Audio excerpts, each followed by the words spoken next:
Good to go. First, we're a little older.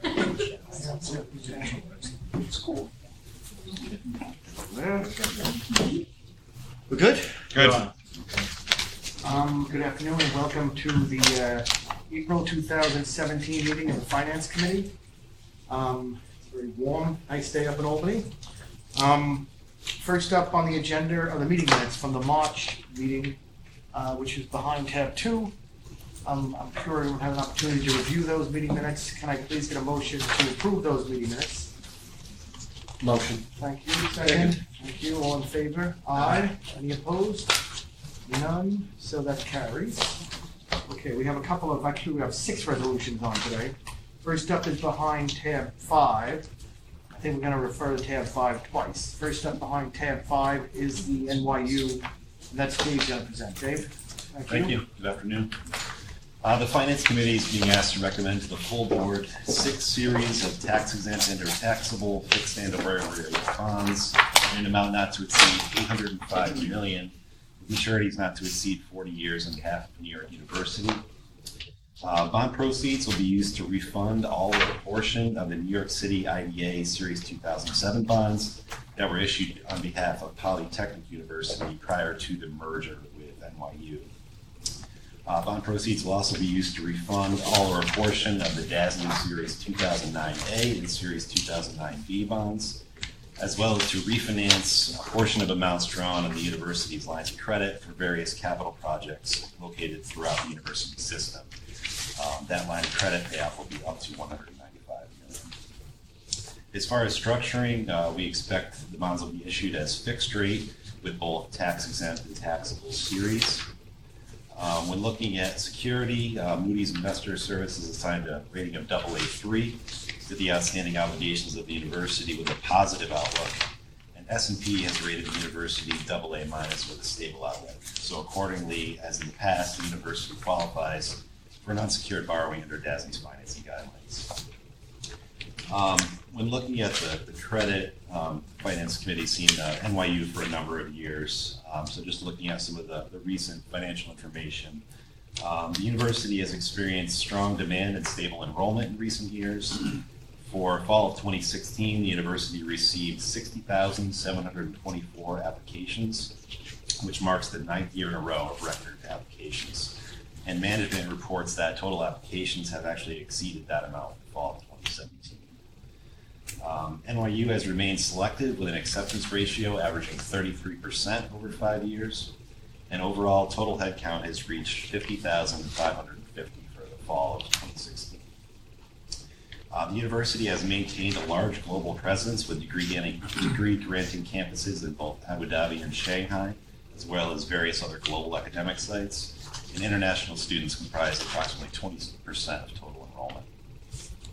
For fiscal year 2016, NYU generated over $5.3 billion in operating revenue, and this revenue mix is fairly diverse, with only 31% of those revenues coming from net tuition fees.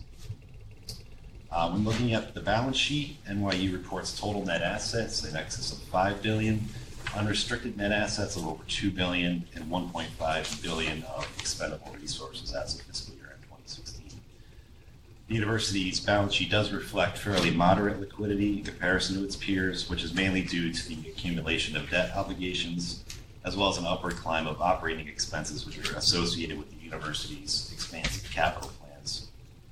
So as the members saw with last year's $820 million new money issuance, the university is in the midst of a pretty major capital expansion, which includes the new School of Medicine Science building on East 30th Street, Manhattan, as well as an expansion into Brooklyn, which includes a project at 370 J Street, as well as the modernization of the Tandon School of Engineering.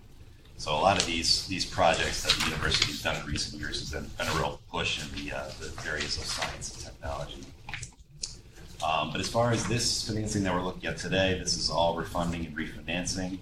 And to sum things up, assuming current market conditions, the total net present value savings of in the range of $45.6 million, or 9.23% of the refunded bonds, is expected through the refunding of the 2007 and 2009 bonds. Thank you very much. Any questions? David, one, You don't expect now that they're going to be there in the great bonds issues. It's in all likelihood there will not be. We're asking for the flexibility of the plans to issue fixed rate bonds. Thank you. Right, it's in my here with the refunding. Anyway, any other questions, any concerns? Hearing none, can I please get a motion to recommend approval at tomorrow's full board meeting? Motion to approve. Thank you. Second. Thank you. All in favor? Aye. Any opposed? Hearing none, that motion carries. Thank you very much. Right up behind that same tab, in addition to the tab 5, it's a very small offering of $1.8 billion from New York State. So we have, who's doing that one? Sandy, right here. Sandy? Good afternoon. Thank you. The Finance Committee is being asked to recommend that the full board approve and authorize the use of two alternate structures, one under the sales tax revenue bond program and the other under the personal income tax revenue bond program. The mechanics of the two programs are very similar. The major difference is the stream of revenues that secures the bonds, sales tax revenue versus personal income tax revenue. The board is being asked to authorize the issuance of multiple series of tax-exempt and taxable fixed and or variable rate bonds issued at one or more times with a term of 30 years to be sold on either a competitive, negotiated, or a combination of both bases. The proposed bonds can be issued under either program or in a combination of both programs with a combined issuance not to exceed $2 billion. The bonds are being issued to fund a variety of capital projects under various programs, which include the State University of New York educational facilities, City University of New York educational facilities for both senior colleges and community colleges, the upstate community colleges, and various environmental projects which may be administered by the Department of Environmental Conservation, the New York State Department of Agriculture and Markets, the Department of State, Department of Health, and the Office of Parks, Recreation, and Historic Preservation. In addition, proceeds will be used for various grant programs, the bulk of which are the state and municipal facilities grants.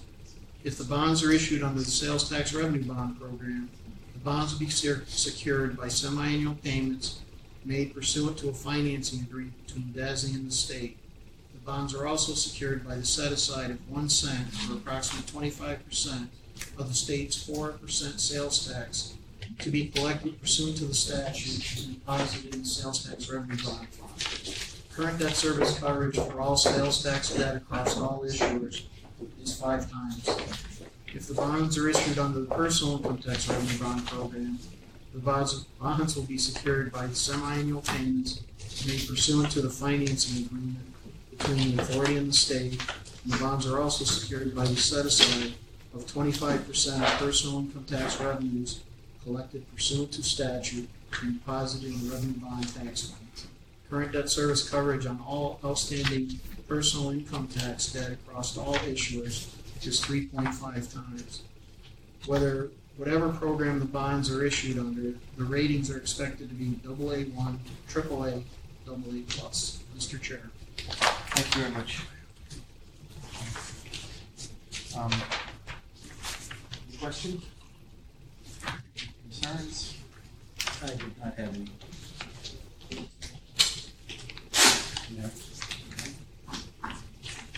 Hearing none, can I get a motion to recommend approval at tomorrow's school board meeting? So moved. Thank you. Second. Second. All in favor? Aye. Aye. Any opposed? Hearing none, that motion carries. Next up, behind tab 6, Interagency Council of Development Disability Agencies, and that's going to be presented by Matt. Thank you, Matt. Thank you. Good afternoon, everyone. The Finance Committee is being asked to recommend to the full board a financing on behalf of the Interagency Council of Developmental Disabilities. This is a pooled financing for 7 members of the Interagency Council of Developmental Disabilities Agency, Inc., or IAC. The proposed bond issue will be for a term not to exceed 26 years and will be for an amount not to exceed $27 million. Bond proceeds will be used to refinance existing bank loans or to reimburse certain institutions for their cash expenditures. These refinancings and cash expenditures were used to renovate or acquire certain properties that are used to provide services for the developmentally disabled. Security features will include a pledge of all OPWDD, OASIS, and OMH revenues attributable to each finance project, as well as a standby intercept of these revenues. Additional security will include a debt service reserve fund, as well as mortgages on real property acceptable to DASNY where available. The expected ratings for this bond issue are AA2. The staff report speaks to PPAs, or prior property approvals, and these have been received for 10 of the 12 projects. 2 of the projects are not fully funded by PPAs. One is an administrative building, and 1 building is funded by 1/3 of a PPA commitment.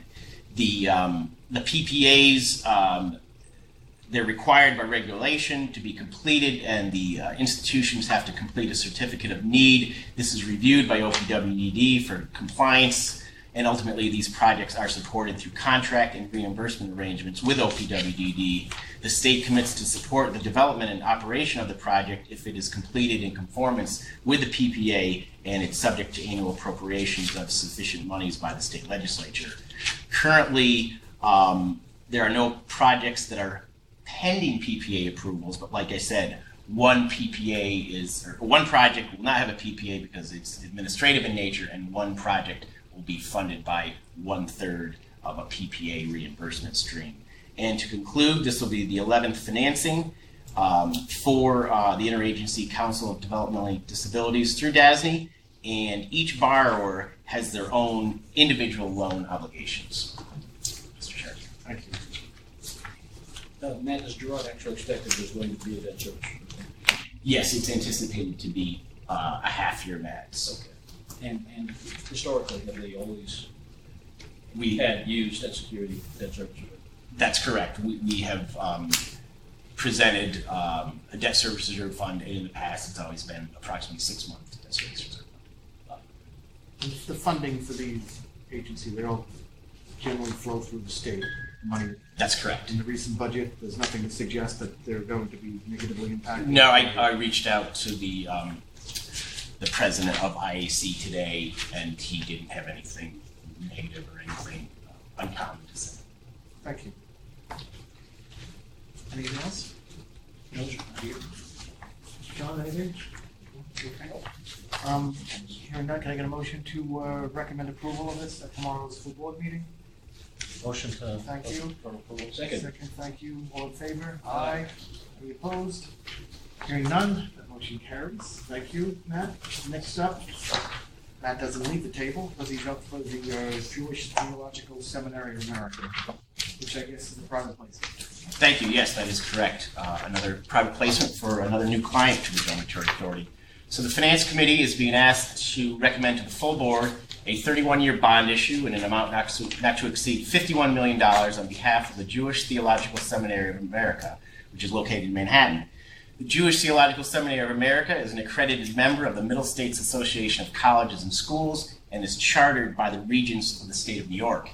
It was founded in 1886 and grants undergraduate, graduate, and professional degrees through its 5 schools. The seminary also offers joint degree programs affiliated with both Columbia University and Barnard College.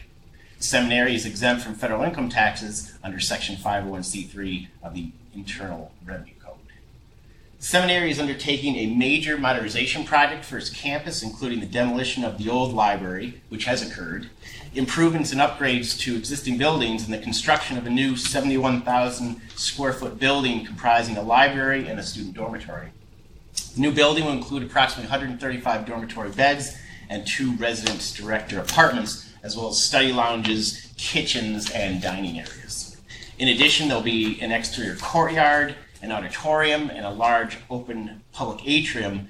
It will also house the seminary's collection of rare manuscripts, and this new space is being designed in a way that will make the seminary's unique collection of manuscripts more accessible, not just to scholars, but to the broader public in general. The proposed bond issue is anticipated to be a tax-exempt private placement with TD Bank. As such, the bonds will not be rated, and the institution does not have an underlying rating. The expected security features are anticipated to be a mortgage on certain property, as well as a pledge of gross receipts acceptable to the bank. When looking at the institution, specifically its finances, the total revenue and total expenses over time really have not changed, as the operations of the seminary have been one in which a large percentage of its revenue is comprised of assets released for restrictions, which are donor restricted, and private gifts and grants. This is projected to continue as they are starting a $200 million capital campaign. In 2016, as noted in the staff report, the seminary completed the sale of 2 dormitories, a portion of real estate, and unused air rights on its campus. The impact of the sale of the properties is evident through the positive changes in the most recent financial ratios. Non-operating revenue typically accounts for a minimal amount of additional revenue, except for 2016, when the sale of these properties accounted for most of the $100 million gain that was noted in non-operating revenue.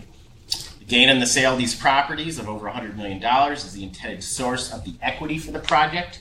In connection with the sale, the seminary leased back one of the dormitories under an operating lease, and this was done so that the lease contains an optional renewal that may be exercised if the construction of the new dormitory building isn't completed on time.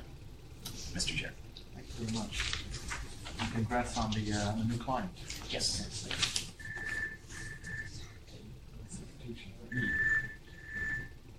Any questions or? Mr. Chairman, Matt and I have had a chance to just exchange some questions and answers before this meeting. If you look at the total operating revenue versus the total operating expense, the picture that you see there is not one that you might expect to see. But this organization appears to have the ability to raise phenomenal sums of money. And if you look at the revenue composition of private gifts and grants, it comprises 53% of their revenue. I think this is an opportunity for us, frankly. I think we should go for it. And TD Bank is has the confidence in this Absolutely. offering. Well respected financial institution. So who might have second guessed that? I would agree, Mr. Chair. I think it's a nice opportunity for the authority. I guess they gained most of their money by selling their air rights, and that's how they sort of got the ability to do this. So Correct. the new building is going up on the existing campus. That's correct. And the costs are fairly, it's like $700 a foot, which is in New York City. I'm good. Anything? I think I move we recommend. Thank you very much. I'll Second. second it. All in favor? Aye. Aye.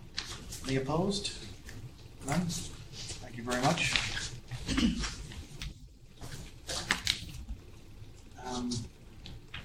Now we're going to the TELP plan. Haven't been there in a while, Portia. Behind tab 8 is a TELP lease on behalf of United Health Services Hospitals, Inc. in the amount not to exceed $10.24 million. As you know, it's a policy of PACB, Public Authorities Control Board, that financings that exceed $10 million in a 12-month period be brought before this board as well as PACB for their approval. I would note that there's an attached equipment list which sets forth the type of equipment anticipated here, largely comprised of OR and radiology equipment. Just back to health. They always look at these lists and they sort of review it, right? Right. As down on the side, the other ones are kind of notices, and they're out on the New York State certificate of need site, as well as the other CON number. And we'll have to make sure that all the approvals and appropriate approvals in place. In fact, and this as a cautionary measure as they go through the process, even for the computer equipment, it still went through like a seeker review, like anything that would require a CON, just to be on the safe side, even though none was required. We actually still did one. Thank you. Any questions, concerns? Hearing none, can I get a motion to recommend approval? So moved. Tom, thank you. Second. Second. All in favor? Aye. Any opposed? Hearing none. That carries. Last on the agenda today, Portia, behind tab 9, right, is another TELP for Society for the Relief of Rupture and Crippled. Hospital for Special Surgery. Yeah. Behind tab 9 is TELP financing on behalf of the Hospital for Special Surgery. The actual formal name is the New York Society for the Relief of the Ruptured and Crippled, maintaining the Hospital for Special Surgery. This is a TELP financing amount not to exceed $15 million. Again, it's a policy of the Public Authorities Control Board that TELP financings which exceed $10 million in a 12-month period be brought before our board and PACB for their approval. Also here an attached equipment list, which is comprised primarily of IT communications and OR and nursing equipment, Mr. Chairman. Thank you, Portia. Mr. Chairman, I have any questions. Thank you. Anything? Again, did review the, the CON notices and the CON itself. And I just want to add to it, even though it's got that long name and they just refer to it as hospital special surgery, that's how it's kind of referred to internally, but because of legal reasons, what's on the operating certificate and from years ago and everything that's secured with mortgages, et cetera, and equipment, they have to use the legal name, and even though it's kind of long and kind of a dated type thing. As in the political correctness of things, I guess one would say now. With the Hospital for Special Surgery. Right. So can I get a motion, please, to recommend approval tomorrow? Thank you. Motion. Second. All in favor, aye. Aye. Any opposed, none? Is there anything else to be discussed at today's finance meeting? Any questions, any concerns? Nothing? Hearing none, can I get a motion to adjourn? So moved. Thank you. Second? Second. Thank you, all in favor, aye. Any opposed, none?